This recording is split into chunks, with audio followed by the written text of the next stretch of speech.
बात करें मध्य प्रदेश की तो ये देश का ऐसा राज्य है जहाँ कई आलीशान महलें और किला है। इन महलों की अद्भुत कलाकृति देखने देश विदेश से लोग यहाँ आते हैं। मध्य प्रदेश राज्य में ऐसे कई जिले भी हैं जिनसे गौरवशाली अतीत भी जुड़ा हुआ है। इन्हीं में एक है मध्य प्रदेश राज्य के दतिया जिले का सतखंडा महल। ये महल अपनी अद्भुत कला के प्रतीक के लिए प्रसिद्ध है। साथ ही इस महल से कई रोचक बातें भी जुड़ी हुई है।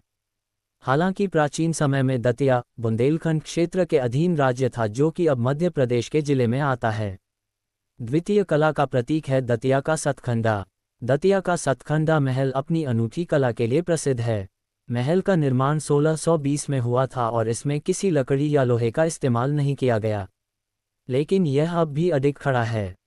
सतखंडा महल NEXTPREV Datia Satkhanda Mahal history and importance in Hindi. Bharat में कई ऐतिहासिक महल, किला या इमारतें हैं जो अपने भीतर वास्तुकला की अद्भुत रचनाओं को समेटे हुए हैं। यही कारण ही इन्हें भारत की प्राचीन धरोहर कहा जाता है। बात करें मध्य प्रदेश की तो ये देश का ऐसा राज्य है जहाँ कई आलीशान महलें और किला है। इन महलों की अद्भुत कलाकृति देखने देश विदेश से लोग यहाँ आते हैं। मध्य प्रदेश राज्य में ऐसे कई जिले भी हैं जिनसे गौरवशाली अतीत भी जुड़ा हुआ है। इन्हीं में एक है मध्य प्रदेश राज्य के दतिया जिले का सतखंडा महल। ये महल अपनी अद्भुत कला के प्रतीक के लिए प्रसिद्ध है। साथ ही इस महल से कई रोचक बातें भी जुड़ी हुई है। हालांकि प्राचीन समय में दतिया बुंदेलखंड क्षेत्र के अधीन राज्य था, जो कि अब मध्य प्रदेश के जिले में आता है। आपको ये जानकर हैरानी होगी कि 7 मंजिला खूबसूरत दतिया के सतखंडा महल के निर्माण में किसी प्रकार की लकड़ी या लोहे आदि का प्रयोग नहीं किया। इसके बावजूद यह इतने सालों में आज भी अडिग खड़ा है। साथ ही यह 7 मंजिला खूबसूरत महल सिर्फ एक रात के लिए इस्तेमाल किया गया था, यानी एक दिन अलावा इसमें कभी भी कोई ठहरा नहीं।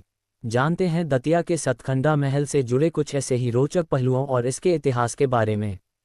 सतखंडा महल का इतिहास। मुगल शासक अकबर की मृत्यु के बाद उसके बेटे सलीम युवराज बने। युवराज बनने के दौरान सलीम ने अपना नाम बदलकर जहांगीर कर लिया। बीर सिंह देव के जहांगीर पर कई एहसान थे, इसलिए जहांगीर ने उसे ओरछा के सिंहासन पर बैठा दिया।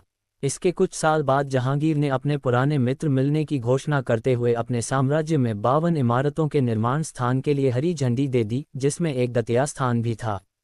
दतिया को उन्होंने बीर सिंह देव को उपहार स्वरूप दिया था, इसलिए दतिया के सतखंडा महल को सतखंडा महल और बीर सिंह देव महल के नाम से भी जाना जाता है। क्यों वीरान पड़ा रहा खूबसूरत दतिया का सतखंडा महल?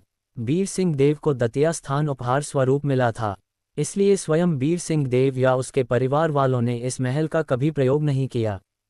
लेकिन एक बार शहंशाह महल में आए और ओरछा जाने से पहले एक रात इस महल में रुके थे।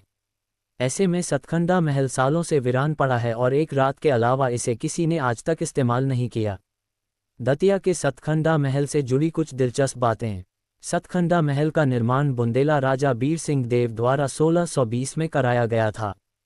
सतखंडा महल को तैयार होने में लगभग 9 साल का समय लगा था और इसमें करीब 35 लाख रुपए खर्च हुए थे।